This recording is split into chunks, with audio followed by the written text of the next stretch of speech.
Okay, this is from monitoring, the story monitoring. I'm just going to read a couple.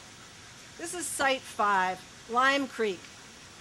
Down in the ditch, there's nothing to see but the slime sometimes, which is algae maybe, or duckweed, or milkhouse gunk. It bugs the eyeballs, just look. Water is murky or silted or right down chocolatey. Hershey water. It stinks. It doesn't belong to anybody. Did it rain here? Cattails lean on one side and buttonbush on the other side, with balled up starships for flowers, like some cartoon plant. Not much else. Tall bellflower, cleaver, chicory, maybe a frog, live snails, then thousands of dead snails, dead water, dead zones. In the shade there is gray clay mud, a few gravel sandbars with crinoids from some other time and place. Elderberry and box elder, not much else. False dragonhead, plenty of that. Skunk cabbage in the bog. Climb in, climb out, climb in. This next one's called Toad Creek. That's this one. Does not turn men into princes. Not with a stinking stream of black like a scarf cut loose from a mourner. It flows over the ice, water turned upside down, its shadow on top. A toad is a toad, and not here. What adornments do we have now? What croakers? And why are the women propped at the edges like stalks? They dip their buckets in without reflection, down at the stream with buckets, but not for drinking. What a surprise to be here. A country no one imagined. A peasantry once again. Women with baskets and buckets. Mexicans with the cows. The palest men in their counting houses, courtyards, and cab-mounted air-conditioned machinery, always earth-moving. They call it earth-moving. They claim they're getting somewhere, scraping and hauling, bunker to bunker, pit to pit. Thanks.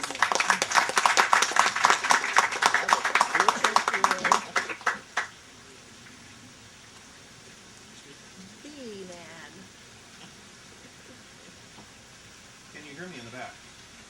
Okay, there's a little bit of competition from the waterfall. Hi, I'm Steve. I have been in love with bees and flowers for my entire life, basically. I'm one of these little kids who, about the third grade, figured out that he was interested in insects and dinosaurs, and so I still have the pleasure of chasing insects and studying the pollination of flowers around the world. It's taking me to Costa Rica, Panama, Australia, New Zealand, lots of cool places. I started keeping honeybees in high school, and basically I learned some things that if there are any beekeepers in the crowd, you'll really laugh, because one of the first things I did in Southern California, where I grew up, was to go into an old building that had honeybees in it. And I'd seen them there for a lot of years. They were filling up the wall of this abandoned shed. And of course, at that time, I knew all about beekeeping, so that's why I attacked the colony with crowbars and went in wearing shorts and black socks on a drizzly day.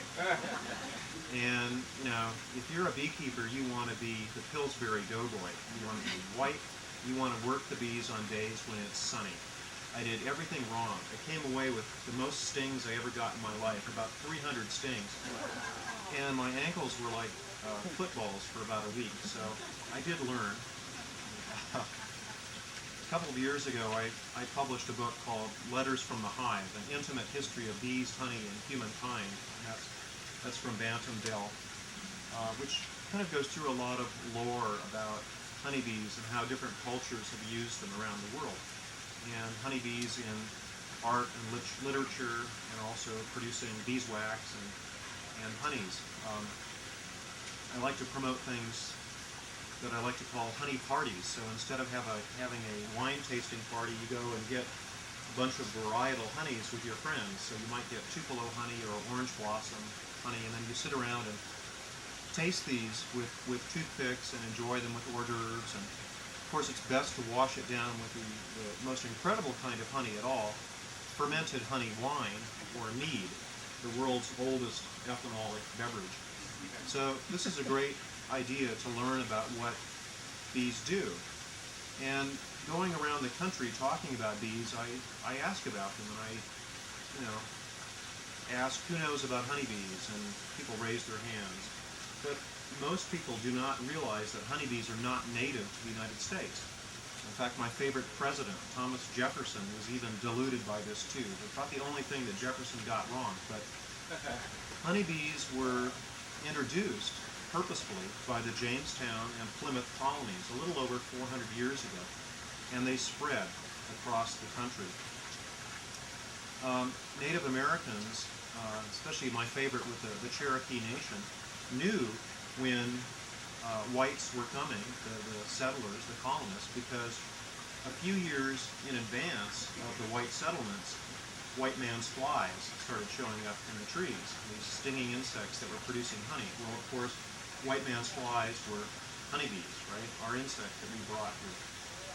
But we have lots and lots of other insects, so my main mission in life is to let people know about not just the introduced honeybees, which of course are the most important pollinators for our agricultural crops, right? Because the 125 or so crops that we keep, you can rear lots and lots of honeybees on demand, and you can take them, bees on wheels, all over the country. So, for example, there's a massive migration of bees from North Dakota, Florida, all over, to the almond bloom, or as they call them, the almond growers.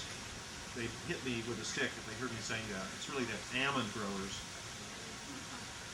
First joke that my mentor, Robin Thorpe, told me at UC Davis as a grad student. We were driving through the almond orchards, and he told me about almonds. And I said, what's going on? You're not pronouncing the word right. He said, no. You don't know how they harvest, Steve. So they have to shake the L out of the trees, and so they become almonds to get the nuts. So after that I thought, wow, do I really want to work with this guy? Anyway, Robin Thorpe is one of the world's foremost authorities on bumblebees, another group that I'm interested in. And we're losing our pollinators, unfortunately. This is something that I found out, well, more than 11 years ago. But 11 years ago, I wrote a book with my dear friend Gary Paul Nabhan, who's an ethnobotanist. And this was because we had gone around the world and we'd seen that pollinators were missing. And it's us. We're dividing up wildlands into habitat islands. So we're making the world more and more habitable for us, but we're pushing wildlife out. And even though a lot of bees can survive with us in urban settings, they do require a place to live, require lots of nectar and pollen, so from diverse floral sources.